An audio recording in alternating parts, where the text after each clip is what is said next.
I'm Joel Meskin. I'm the Managing Director of Community Association Products for McGowan Program Administrators. Today's presentation is Managing Community Association Insurance Expectations during the 2020 COVID-19 pandemic. The question I'm getting every day is, oh my God, my head is spinning. People have so many insurance questions. What am I going to do? This is the follow-up question I get. Why doesn't our insurance cover everything? Isn't that what we paid for? It just makes me so sad. What is coronavirus? It's a large family of viruses which cause illness. COVID-19 is a combination of these viruses, a deadly combination. Key fact here for our purposes is coronavirus has a minimal lifespan. Just look at the chart to the right, and you'll see for various surfaces what the lifespan is.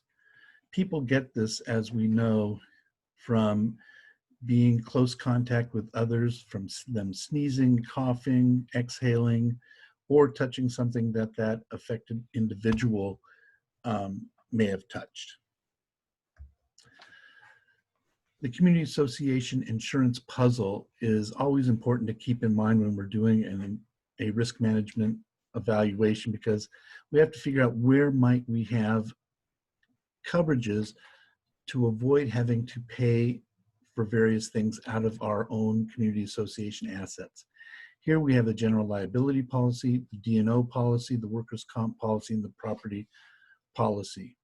These are all the policies that we will discuss. The other policies really under these circumstances are not in play. It's good to understand also, how do we deal with the funding for directors and officers liability and other either wear and tear or unexpected perils? It's by funding.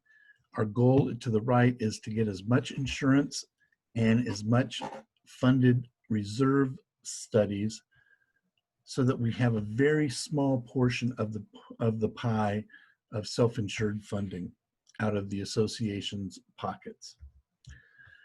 Insurance policies have basically 5 portions. This applies to every insurance policy.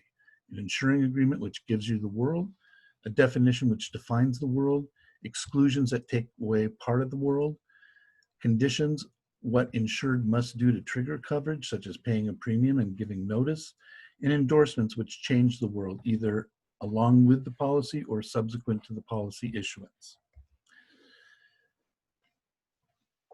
The first place where we want to look to see if there's any coverage is especially in situations like people are saying, should we keep the pools and clubhouse and the gyms open? Should we not keep those open?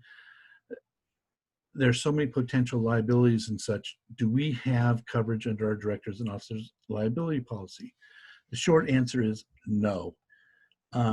We definitely will have a claim, a written demand that somebody either opens a pool, closes the pool, or other elements.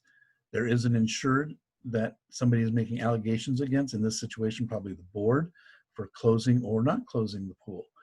There's a wrongful act. Again, it's the act that the board took the action to close or failed to take an action to open a pool.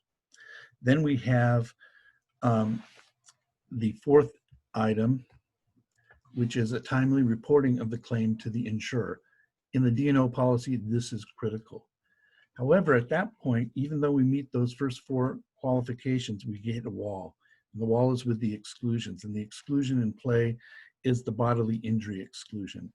In most policies, you have what is known as an absolute exclusion. This is where all or part of such a claim, here the coronavirus, and the reason for opening or closing the pool is directly related to, indirectly based upon, arising from, in consequence of the COVID-19 disease. I think those are going to be a slam dunk against the coverage being available to the association. However, there are some arguments that could be made And we can get into those details if you have this situation arise. The general liability policy, for example, if the owner or guest got sick with COVID-19 alleging the association negligently maintained the common elements, would there be coverage? Under the insuring agreement, there's two things that really are covered. One is bodily injury or property damage. In this case, getting sick would be within the definition of bodily injury. We also have personal injury and advertising injury, which in certain circumstances may provide coverage under the circumstance because they do not have the requirement of an occurrence as do the bodily injury and property damage. So in this situation, there are allegations that it caused people to have COVID-19. However, to be an occurrence, it has to be an accident, including continuous or repeated exposure to substantially the same general harmful conditions. Here, there's an instant contact. It's hard to think that if they open the pool or they open the gym that they did not expect that there would be a COVID virus being contracted. The exclusions will apply, but the biggest exclusion goes in consequence with the occurrence requirement, and that is the expected or intended exclusion. Against, it's hard to envision a situation. Notwithstanding the insurance coverage, I still think from a legal standpoint, to be able to develop causation is going to be very difficult. Property damage, this is very interesting because the main thing that's going to happen here is that the coronavirus is not going to be found to be direct physical loss or damage to the insured's common property. Without that nexus, there isn't going to be coverage. This is a very interesting situation. It was not contemplated by underwriters or actuaries, and there just is not going to be coverage, in my humble opinion. There may be some arguments that can be made, as we'll discuss on the next slide. The other big issue are business interruption, loss of use, and loss of income. The reality is, I don't know what the business interruption, loss of use, or loss of income would be in this situation because the association didn't lose any of those things. The people who are losing money are the unit owners. They are not covered under the policy for these type of things. Besides that, assuming that there was some form of damage that could be found, you again would need the direct physical loss to the insured property, which again doesn't exist here. There may be two exceptions. One is the legislator. There's some that are trying to put through bills that will apply regardless of policy language. Ultimately, I think that would kill the industry. And if it doesn't kill the industry, it'll basically make coverage prohibitive for those who are trying to seek it under these circumstances. And we also have coverage attorneys who are very creative, and they may take a position that the coronavirus is in fact property damage. Workers' compensation, this is a very interesting one. In the normal course, the workers' compensation applies to an employee who contracts an illness or injury arising out of or in the course of their employment. The issue here is that the exposure to coronavirus has to be a natural consequence of their work rather than an ordinary disease of life to the public. That's going to be a very difficult one to prove here because it's exposures to everybody. On the other hand, there may be a big exception, and that is healthcare workers, first responders. They're probably going to be able to argue that this was a natural consequence of their work because they're being put to much greater exposure having to be in those emergency situations. I also think there may be an argument, depending on the situation, for CAMs and community association employees. Under these situations, are they put into a situation that is exposing them to something that's a natural consequence of their work in these unique times? I think there is an argument there. This is a summary of the various arguments under the various policies that are in play here. This is something that can be reviewed and any questions can be directed to my attention. These are the takeaways. The coronavirus pandemic is a new and issue that's caught everyone off by surprise.